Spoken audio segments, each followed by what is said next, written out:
Et à la une de l'actualité, le procès de Michael Kersten, jugé pour le triple homicide à la maison éclusière d'Ilfurt. La cour d'assises du Haut-Rhin a rendu son verdict à 15h. Michael Kersten a été condamné à 30 ans de réclusion criminelle assortie d'une peine de sûreté de 20 ans. Dans la nuit du 3 au 4 juillet 2012, il tuait son beau-frère, sa belle-sœur ainsi que son épouse, chacun d'une balle en pleine tête. Pour expliquer son geste, il parlait de son fils, né d'une première union qui se trouvait en Bretagne et lui manquait, et de sa non-adaptation à l'Alsace. L'avocate générale avait requis ce matin la réclusion criminelle à perpétuité. Rentrée des classes, la plupart des étudiants ont repris le chemin des cours et cette année encore, l'AFGES dénonce un coût bien trop élevé. En effet, Lionel, entre les frais de scolarité, de nourriture et de santé, l'addition s'annonce vite salée. Le logement reste le principal poste de dépense. Strasbourg est d'ailleurs la ville étudiante où les loyers de studio ont le plus augmenté en un an. En moyenne, il faut compter 451 € pour un F1 dans la capitale alsacienne. Les étudiants ont de plus en plus de difficultés à tenir le coup financièrement. Explication de Jimmy Losfeld, président de l'AFGES, au micro de Camille Wormser. Le coût augmente nationalement, en Alsace c'est la même chose. Il était déjà évalué à 2500 € à notre enquête d'il y a un an. Ça a légèrement augmenté cette année, mais c'est toujours une augmentation et c'est ce qu'on dénonce. L'AFGES a ouvert une Agorae, donc qui est censée accueillir les étudiants les plus défavorisés de notre université et de notre région pour qu'ils puissent bénéficier de denrées alimentaires extrêmement à bas prix, 90% moins cher que nos commerces traditionnels.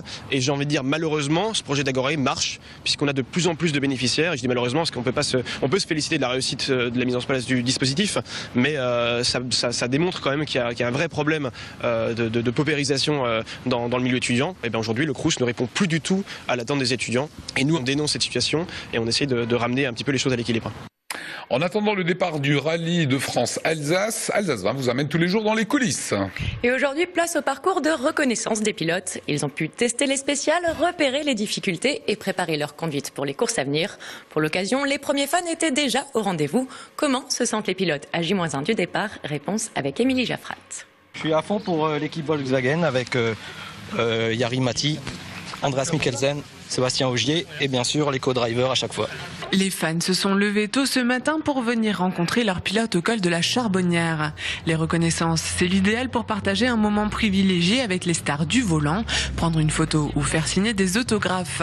À J-1 du grand départ, c'est encore des contracts. Sébastien Chardonnay aussi, il m'a vu de loin, il m'a dit « Ah, c'est vous !»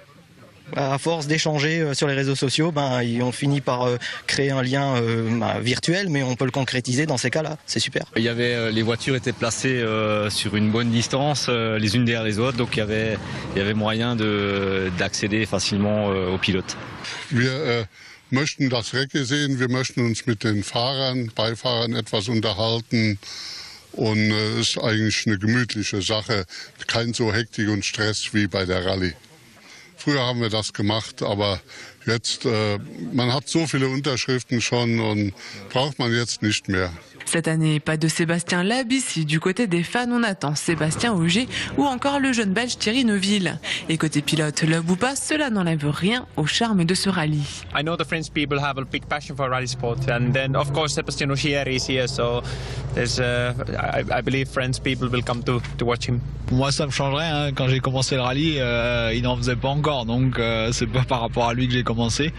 Donc c'est comme ça. Après, je pense que les spectateurs, ils savent qu'il y en a d'autres et ils sont passés à autre chose maintenant pour le rallye. Accessible au moment du pointage, il n'en reste pas moins que cette partie de reconnaissance est primordiale avant le jour J. Concentré avant tout, parce que les reconnaissances c'est une partie importante, donc on essaye de faire du bon boulot pour être sûr d'avoir les notes adéquates pour aller vite ensuite pendant la course. 4 reconnaissances pour la journée. Le coup d'envoi sera donné demain matin au Zénith avec le shakedown à partir de 8h. Voilà, et on les a tous eus, les pilotes. Et un nouveau parcours vient d'être dessiné, ça se passe sur le parking juste devant le Wacken.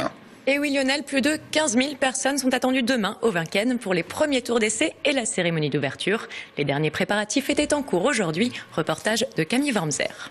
Depuis 4 jours, ces hommes arpentent les 2 kilomètres de piste, posent des barrières, des plots, des bottes de paille. À un jour de la cérémonie de départ, l'heure était à la sécurisation du site. Sur le terrain, nous avons commencé à implanter un certain nombre d'éléments, que ce soit des éléments de sécurisation pour les coureurs, tout comme les éléments de sécurisation pour le public. puisque le public est également pris en compte dans ce type d'événement. Et nous mettons en œuvre un grand nombre de moyens logistiques, que ce soit en termes de barrières, en termes de bottes de paille, en termes de longueries de béton, barrières de chantier. Tous ces éléments-là, il faut les placer. Donc ça fait l'objet d'études préalables.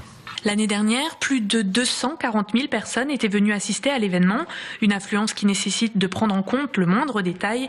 Mais ce qui intéresse le public, c'est d'abord le show. Et là aussi, la direction des sports est sur le coup. Son équipe vient de terminer la mise en place d'un tremplin qui risque de faire décoller les pilotes. C'est un élément d'une part d'effet spectacle et d'autre part qui est fait pour ralentir un peu les véhicules, puisqu'on se trouve tout de suite au bout d'une centaine de mètres au niveau d'une courbe à 90 degrés. Donc les organisateurs ont demandé à ce qu'on mette un élément de ralentissement, et en discutant avec eux, en faisant évoluer le projet, le tremplin a été retenu. Dernière vérification du parcours demain matin avec l'organisation du rallye. Les festivités commenceront à 17h au Wacken. Voilà, et demain nous serons en direct depuis le Wacken avec notamment Anna Britz. C'est la journée mondiale aujourd'hui du chocolat, l'occasion de faire un tour dans l'une des usines spécialisées de Strasbourg, le site Suchard. Un site qui produit chaque année 1 milliard de pralinés. L'usine emploie 240 collaborateurs permanents et dispose de 10 lignes de production pour assurer une telle activité.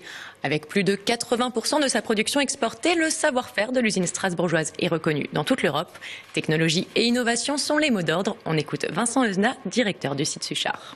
Le site Suchard de la Méno est un site qui est spécialisé dans les pralinés et également dans les produits saisonniers, les Pères Noël, les lapins et les œufs de Pâques. Et dans les pralinés, on va compter en particulier le fameux Rocher Suchard. C'est une spécialité de ce site. Il n'y a pas d'autre site produisant le Rocher Suchard. Donc on est l'unique site de production au monde. D'un point de vue technologie, on essaye de réutiliser au mieux ce qui se fait dans le commerce. Donc là, derrière nous, on a des machines de l'industrie avicole qui nous permettent de déposer les œufs dans des boîtes à œufs. Donc ça tombe parfaitement bien. On va utiliser effectivement un robot qui va permettre de prendre les cuillères 2 à 2 et de les positionner dans les boîtes, un peu comme le ferait l'industrie médicale pour des seringues qui vont déposer dans des blisters. Donc effectivement, on essaie de reprendre les technologies existantes et de ne pas réinventer la roue et malgré tout de rester à la pointe ainsi. Et on reste dans la gourmandise et la gastronomie. Le restaurant des Haras vient d'obtenir une récompense mondiale. En effet, Lionel, la brasserie s'est vue décerner le prix du meilleur design de restaurant au monde lors d'une cérémonie officielle à Londres. C'est la première fois qu'un établissement français est primé dans ce concours créé il y a 6 ans. Le jury a particulièrement apprécié le souci de modernisation inspiré autour de l'univers du cheval. Une belle distinction pour les Haras qui fêteront leur premier anniversaire mi-octobre. Voilà pour le JT, merci Mélodie. Place à l'image du jour préparée par Oliviane. L'image du jour, c'est la page d'accueil du nouveau site du journal L'Alsace qui a évolué hier en même temps que la version papier. Moderne et aéré dans sa présentation, il est aussi responsive. Ça signifie qu'il détecte et s'adapte à l'appareil qui se branche, ordinateur, tablette ou smartphone. Numérique et papier vivent l'avenir, affirme l'Alsace. Mais le même jour, une lettre professionnelle évoquait la fusion des 2 quotidiens régionaux dès 2016. Allez, dans un instant, 3 pilotes sur le plateau en live d'Alsace 20. Avant cela, c'est la météo signée de Léa-Marie Grotzinger. Ce programme vous est présenté par Catlante Catamaran.